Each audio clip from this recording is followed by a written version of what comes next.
At ito na importante, paalala, huwag niyong bubunutin to mga boss. Pati ito dahil mauubos yung oras ninyo. Hey, what's up mga boss, manang araw sa lahat. So yun, ang unit pala natin is Fuso Canter at marami na to sa Pilipinas. At ang engine nito is 4N50. Ito na yung request niyo mga boss. At ang year model pala nito is 2008. Ibig sabihin, 16 years na ang sasakyan na to. At alam kong legendary na rin to sa Pilipinas dahil tumatagal talaga ang mga unit na to gaya ng Isuzu. At ito yung turbo niya, hindi pa naka VGT. Pero yung pinaka latest na Canter ngayon na 4P na over sa electronics ay naka VGT na yon. At ang job order nito mga boss ay isa sa mahirap palitan sa unit na to. Taran! Starter. So ito is starter relay to. So ang starter na to is hindi brand new. Ito yung tinatawag na rebuilt mga boss. At kinabitan lang ng mga bagong parts. At itataas na nga natin yung unit. Bombahe dol! So naikwento ko na sa inyo noon na yung sign na Mitsubishi na tatlong diamond, ayan yung binabato ng Ninja na tinatawag na Bishi. At dahil tatlong sides yan, ang tatlong piraso sa Japanese ay Mitsu. Kapag ginugtong natin sa Bishi, nagiging Mitsubishi. Ayan, solid. At syempre, before tayo magtanggal ng starter, tatanggalin natin tong negative para hindi mag-spark at mag-New Year sa ilalim. Duso ka, tredol! Syempre, paborito ng mekaniko, higa-higa. So, hindi ko napakita sa ibabaw mga boss na hindi accessible doon. Kaya dito mo lang talaga sa ilalim ito mabubunot. At kita nyo naman yung space, ayan, masikip talaga. At ipapakita ko sa inyo mamaya kung ano yung magpapahirap sa inyo kapag hindi nyo alam tanggalin to. So, una nating tatanggalin is itong bracket ng ating cable. Syempre, fast forward para sabihin mabilis magtrabaho. Baka taasan ang sweldo, edi kaya ang trabaho. Ay. At ito isusunod na natin yung negative feed terminal galing sa battery. Kung magtatanong kayo bakit tinidiretso yung negative feed doon sa ating starter, ang purpose niyan is malakas yung amperage. Kasi ang starter ang pinakamalakas kumain na electrical load during starting. At sunod natin tatanggalin is yung feed terminal nut ng positive galing sa battery. So kung mapapansin nyo, kapag in-start natin yung sasakyan, by default nag-o-off yung aircon, pati yung entertainment system at iba pang accessories para maging buo yung kuryente patungo sa starter. So dito na tayo sa pagtanggal sa mga bolts ng starter. So tatlo lang to, isa dito, tapos isa dito, at isa dito sa ibabaw. So hindi ito yung mahirap na part, lalo na kapag may impact gun ka. Ang nagpapahirap dito is yung connection niya sa wiring. At malalaman nyo yan maya-maya para hindi nyo ma-perform ang hindi tamang steps na magiging sanhi ng pagka-delay ng inyong trabaho. At dito nasa last bolt na tayo dito sa likod. At ito na importante, paalala, huwag nyong bubunutin to mga boss. Pati ito dahil mauubos yung oras ninyo. But instead, itong main socket na nasa taas. At ipapakita ko yan mamaya mga boss. At syempre dahil sasabit siya dito sa hose ng ating clutch system, tatanggalin nyo ang nut na yan. At dahil nandun sa taas si Boss Hirakawa, pinatanggal ko na sa kanya yung socket. Mabait naman yan eh. Di ba Boss Hirakawa? At ito yung pinatanggal ko sa kanya mga boss. Itong socket na to, main ito, para sa ating dalawang starter relay. At syempre winasak ng hapon yung mga harness strap. So after matanggal ng main socket, yan yung sinasabi ko na socket na wag nyo nang tanggalin din mga boss. Dahil masisira ang araw ninyo. Paki-comment down below sa naka-experience nito. Solid. At ito yung last na pinaka-importante mga boss. Yung feed terminal patungo sa ating secondary starter relay. So 10mm ang nut na yan. At napakasikip ng area na tsak matcha-challenge ka talaga. Pero sa akin hindi na. Dahil cordless ratchet ay lagi kong dala. At sa pangangalay ay makakaiwas ka.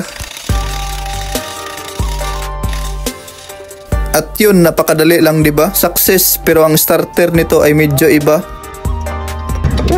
Wow.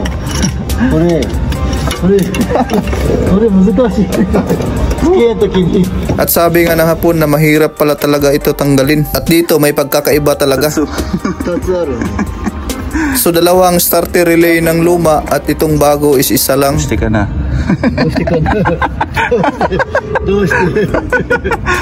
Gusti ka na. So nagkwentuhan na naman kami, sabi ko bakit nga ba? At sumagot din siya, bakit din nga ba? So ito yung mga sakit na mahirap tanggalin mga boss. So huwag niyo nang tanggalin, yung main ang tanggalin niyo. Dahil pati hapon napapaiyak dyan. Ay, upon inspecting mga boss, ito nakita ko na ang problema. Ayan, naputo lang pala ang eyelet nito. Yung output connection galing sa starter relay. So kung tinanggal lang sana to nung una ay makikita ko na to. Pero iba kasi dito sa Japan, kapag yung starter nagloko ay papalitan na ng buo. Siyempre kasapi si amo. At dito i-repair sana namin tong wire. Pero mga maninipis yung mga eyelet namin, hindi yan pwede. At mag-o-order pa. At dito mga boss, nagsuggest nagsuggest sana ako na itong lumang wire connection ng primary starter relay ay ito na lang ang gamitin dahil same lang naman sila pero mahaba lang to ng konti para sana hindi na kami mag-antay doon sa part na eyelet. Pero sabi kasi ng chief mechanic namin kaya nakaka-discount yung mga may-ari dahil pinapalit yung luma. So dapat kumpleto yung parts. Ay! At yun mga boss, napalitan na namin at goods na to. At mabilisang kabit na tayo dito mga boss. So siguraduhin yung mabuti na nakasalpak yung mga sakit doon sa ating mga starter relay para trabaho nyo ay hindi ma-delay. Pagkatapos nung 10mm na nut sa ating feed wire patungo sa relay, next itong feed terminal ng ating starter at nakabit na rin natin yung mga bolts ng starter. Napakadali lang naman yan. At higpitan na natin ang mga dapat higpitan dito mga boss. At syempre yung tinanggal ng hapon siya din na magkakabit. Solid. At yun, sinumpong na naman ako ng antok at lumabas na nga ako at dito nagkabit na tayo ng battery. At syempre hinigpitan natin yan. Solid. At dito mga boss, tingnan nyo naman. Grabe, ginapos talaga ng hapon. At kung umabot ka sa video na to mga boss, maraming salamat. Sana makatulong ito in the future. At huwag kalimutang i-share at mag-comment, mag-follow, mag-subscribe sa ating YouTube channel. Thanks for watching. God bless a lot. See you at the next video.